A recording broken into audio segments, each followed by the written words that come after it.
పొందింది. తేజస్సు అంగరాజు యొక్క తేజస్సే, ధర్మబద్ధమైనటువంటి సంగమే.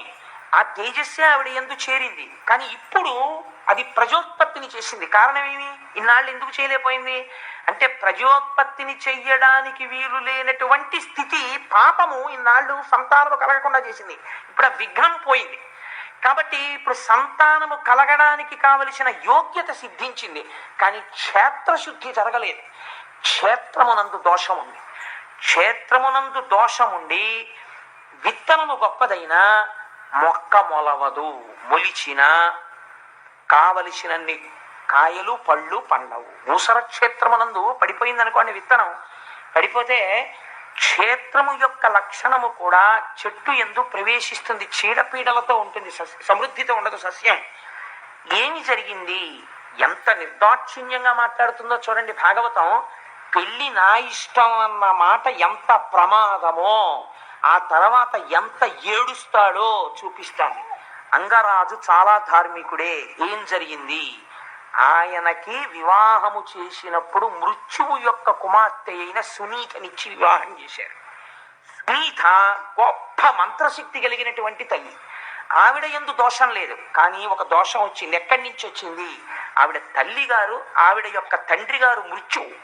అందుచేత ఒకరిని మృత్యు అనేటటువంటిది ఎవరికి సంతోషకారకం కాదు కదండి. అందుకే అసలు ఎవరు ఇంట్లో దక్షిణ దిక్కుకి తిరిగి నమస్కారం చేయరు. కారణం ఏంటంటే దక్షిణ దిక్కుకి తిరిగి చేసిన నమస్కారం యమధర్మరాజు గారికి చెందుతుంది. ఆయన గబుక్కుని రోజు తిరిగి నమస్కారాలు ఎట్టేస్తున్నారు అనుకోండి, మీరు పూజామూర్తులన్నీ ఈశ్వర విగ్రహాలన్నీ ఉత్తర దిక్కుగా పెట్టి మీరు దక్షిణ దిక్కుకి తిరిగి నమస్కారాలు చేయడం మొదలెట్టారు అనుకోండి, ఆయన పుచ్చుకోవడం మొదలెట్టారు అనుకోండి, పాపం వీడు రోజు పెట్టేస్తున్నాడు రా మనకి దండాలు, వీడు తప్ప పెట్టేవాడు లేడు, సో నేను ప్రసన్నుడనవుతున్నాను, నేను చెయ్యగలిగిన విధి నీ పట్ల నేను చేసేస్తానన్నాడు అనుకోండి, ప్రమాదం వచ్చేస్తుందని వీడికి భయం. కానీ ఆయన అలా చేయడు పాపం. అలా టైంకే వస్తాడు ఆయన. వద్దన్నా రావద్దన్నా టైంకి వచ్చేవాడు ఆయన ఒక్కడే దిక్పాలకుల్లో. సూర్య భగవానుడు ఒకడు. అందుచేత అటువంటి మహాపురుషుడైనటువంటి యమధర్మరాజు గారు ఉన్న దిక్కుకి తిరిగి నమస్కారం చేయడమే మనకు భయం. కానీ అది హింసిస్తుంది. ఎందుకంటే ప్రతివాడికి భయం కదండి, భయకారకమై ఉంటుంది మృత్యువు. ఇప్పుడు తన భార్య తండ్రి గారి వైపు దోషం ఉంది, క్షేత్రము యొక్క బీజమునందు దోషం ఉంది, మృత్యువు యొక్క పుత్రిక. తత్కారణము చేత యాగమునందు ఉద్భవించినటువంటి ప్రజాపత్య పురుషుడిచ్చినటువంటి ప్రసాదము తిన్నప్పటికీ పుట్టినటువంటి కుమారుడు వ్యగ్ర స్వభావము కలిగిన వాడు జన్మించాడు. వాడికి వేణుడు అని పేరు ఇచ్చారు. కాబట్టి వాడు ఏం చేసేవాడు? ఇది భాగవతంలో నీ జీవితాన్ని సంస్కరించుకోవడం నేర్చుకోవడం మొదలుపెట్టు. అన్నిటికన్నా చాలా జీవితంలో గొప్ప విషయం ఏదో తెలుసా అండి? వివాహమే. ఎందుకో తెలుసా? వివాహం అనే సంస్కారం మనిషిని ఎటువైపుకైనా తిప్పేస్తుంది. ఒక్కొక్కసారి మహాభక్తుడైనటువంటి వాళ్ళ కుటుంబంలో పుట్టినవాడు ఉంటాడు. నేను వేదిక మీద చెప్పవచ్చో చెప్పకూడదో నాకు తెలియదు, కానీ ఒక ఉదాహరణ చెప్తాను, పేర్లు చెప్పకుండా. నాకు తెలిసి చాలా ధార్మికమై చాలా భగవంతుని పట్ల నిష్ఠ కలిగినటువంటి ఒక కుటుంబంలో ఒకే ఒక కొడుకు ఉండేవాడు. అతను చాలా మంచివాడు. అతనికి వెతికి వెతికి వెతికి వెతికి వెతికి 175 పెళ్లి చూపులు చూసి ఒక అమ్మాయిని తెచ్చి పెళ్లి చేశారు. ఇంత సౌందర్య రాశి లేదు, ఇంత గొప్పది లేదని. వివాహం అయిపోయిన వారం రోజులకి ఆ అమ్మాయి భర్తతో ఏమందో తెలుసా అండి? I hate A man like you, కనీసం సిగరెట్ కాల్చడం నీకు చేత కాదా అని అడిగింది. ఆవిడ పోరు పడలేక వాడు సిగరెట్ కాల్చడం నేర్చుకున్నాడు. ఆ తర్వాత ఏమిటే ఇప్పుడే సంధ్యావందనం పూజ, వాట్ ఈజ్ ఆల్ దిస్? ఏమిటి what is all this non sense? ఇంట్లో సరదాగా లిక్కర్ పార్టీకి వెళ్ళాలి, యవ్వనం అనుభవించాలి, నువ్వు తాగు నేను తాగుతాను, సంతోషంగా గడపాలి మనం. ఏంటివన్నీ? ఈ ఫోటోలు ఏంటి, ఈ విష్ణుమూర్తి బ్రహ్మ ఏంటివన్నీ? 4 పక్షులు అలాంటివి పట్ల పెట్టుకుందాం ఇంట్లో, చక్కగా యవ్వనానికి దీప్తి కల్పించే ఉండాలి. క్రమక్రమంగా ఇవాళ ఆయన ఏ స్థితికి చేరాడో తెలుసా అండి? తన తల్లి మరణిస్తే తల్లిగారి శవాన్ని 4 శవవాహకులు పట్టుకుని తీసుకెళ్లేటటువంటి వైదిక ప్రక్రియను అతను అంగీకరించలేదు. పక్షులు తింటే కడుపు నిండుతుంది, అలా చెయ్యాలి, నేను సముద్రపు ఒడ్డున పారేస్తానన్నాడు.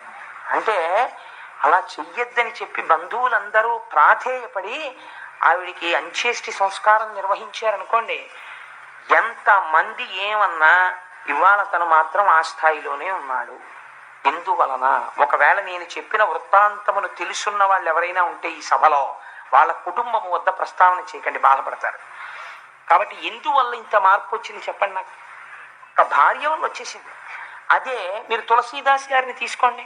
తులసీదాస్ గారు భార్యా సంగమానికి అర్ధరాత్రి వేళ అరణ్యంలో బయలుదేరి పరిగెత్తుకుంటూ వెళ్ళి పావుని పట్టుకుని పైకెక్కాడు మేడ మీద. కావిడంది, నా మీద నీకున్న భ్రాంతిలో 1,00,000 వంతు ఈశ్వరుడి మీద ఉంటే తరించిపోదురా అంది.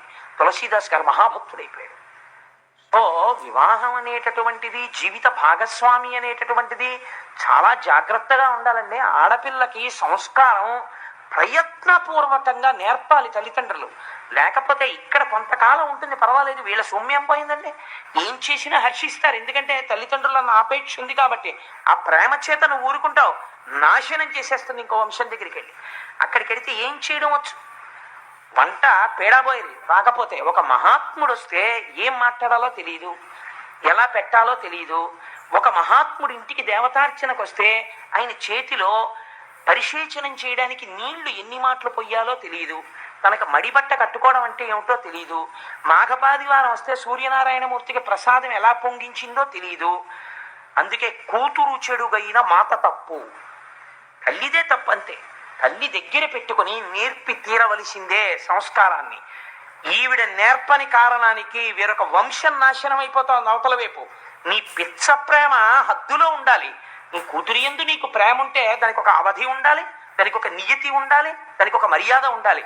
అంతేగాని విచ్చలవిడితనం ఆడదానికి నేర్పితే వేరొక వంశం నాశనం అయిపోతుంది. ఆడది సంస్కారం నేర్చుకుంటే వేరొక పురుషుడు కూడా మారిపోవచ్చు. పురుషుడు కూడా అంతే, స్త్రీ పట్ల అంతే మర్యాదగా ఉండాలి. అంతటి ఔన్నత్యంతో జీవితాలు గడపాలని మనకి భాగవతం బోధ చేస్తోంది. ఎంత గొప్ప విషయాన్ని వ్యాసుడు ప్రతిపాదన చేస్తున్నాడో చూడండి. అందుచేత ఇటువైపు నుంచి ఉన్నటువంటి దోషమునకు ఏమైనది, వేరుడు వ్యగ్రతతో జన్మించినాడు కాబట్టి ఏం చేసేవాడు? అది జన్మత వచ్చిన బుద్ధి, అది బోధకి మారడం కూడా చాలా కష్టం. అది ఇంకా పుట్టుకతో వచ్చిన బుద్ధి పుడకలతో పోతుందంతే ఇంక మళ్ళీ. కాబట్టి ఏమైంది? నిష్కారణంగా వేటకెళ్ళిపోయేవాడు ప్రతిరోజు. వెళ్ళిపోయి కుందేలు పిల్లల దగ్గర నుంచి లేళ్ళు జింకల వరకు చంపేసేవాడు. ఆ చంపడంలో అర్థం లేదంటే ఇంకా వ్యగ్రత.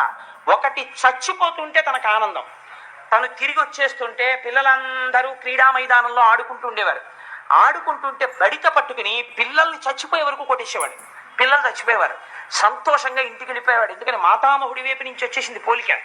వచ్చేయడంలో అందుకే 7 తరాలు చూస్తారండి. మళ్ళీ అటువంటి చీడ పురుగు మళ్ళీ పుట్టే అవకాశం ఉంటుంది. కాబట్టి తాను చేసిన పాపం తనతో ఆగదు, తర్వాత తన పిల్ల మనవలు మునిమనవలు ఇంతమంది పాడై చరిత్రే వక్రీకరింపబడిపోతుంది. చాలా జాగ్రత్త సుమా. జీవితం అంటే ఏమిటో అనుకుంటున్నావు? హ్యాండిల్ విత్ కేర్ జీవితమే అన్నది చూపిస్తున్నాడు వ్యాసుడు. కాబట్టి ఏమైంది? ఇలాంటి పిల్లవాడిని రోజు దగ్గర కూర్చోబెట్టుకుని అంగరాజు ధర్మబోధ చేసేవాడు. ఒరే నాయన, లేక లేక పుట్టావు, పుత్రకామేష్టి చేశాను, చేస్తే పుట్టినవాడివి, నీ దురంతములు వినలేకపోతున్నాను. ప్రతిరోజు రాజ్యంలో ఉన్న వాళ్ళు వచ్చి మా పిల్లల్ని చంపేశాడని చెప్పడమే, ఇదేమి ప్రారంధం రా, ఇలా చెయ్యకని చెప్పేవాడు. ఈయన చెప్పడం, కనుబొమలు ఎగరేసేవాడు. తండ్రి పట్ల మర్యాద ఉండేది కాదు, గౌరవం ఉండేది కాదు. మళ్ళీ తెల్లవారి లేవడం, మళ్ళీ పాపకృత్యాలు చేయడం. ఒక రోజు రాత్రి తండ్రి ప్రాణం విసిగిపోయింది. వైరాగ్యం కమ్స్ లైక్ ఫ్లడ్ అంటే ఇదే. ఒకరోజు భార్య కొడుకు నిద్రపోతున్నారు. అంగరాజు గారు మాత్రం నిద్ర పట్టక ఒక కుర్చీలో కూర్చున్నాడు. ఆయన అనుకున్నాడు, నా జీవితానికి ఏమి సార్థకత? ఒకటి, నా కొడుకు సత్ప్రవర్తన కలిగిన వాడై నా తర్వాత సింహాసనాన్ని అధిష్ఠించి రాజ్యపాలనము చేసి చక్కగా నాకు పేరు తెచ్చి నా శరీరము పడిపోయిన తర్వాత గయలో శ్రాద్ధం పెట్టాలి. అలా వాడన్నా నన్ను ఉద్ధరించాలి. కొడుకుండాలని అందుకు కోరుకుంటారు. దిక్కుమాలిన కొడుకు ఉంటే అంత, ఊడిపోతే అంత, అలాంటి కొడుకు లేకపోతే నష్టమేం లేదు. కాబట్టి ఈ కొడుకు వల్ల నాకు ఒక గొప్ప ప్రయోజనం కనపడుతోంది. ఏమిటా ప్రయోజనం? ఎప్పుడో నాకు వైరాగ్యం వస్తుందో రాదో, ఈ భోగాలతో ఇలా మగ్నత పొందుతానో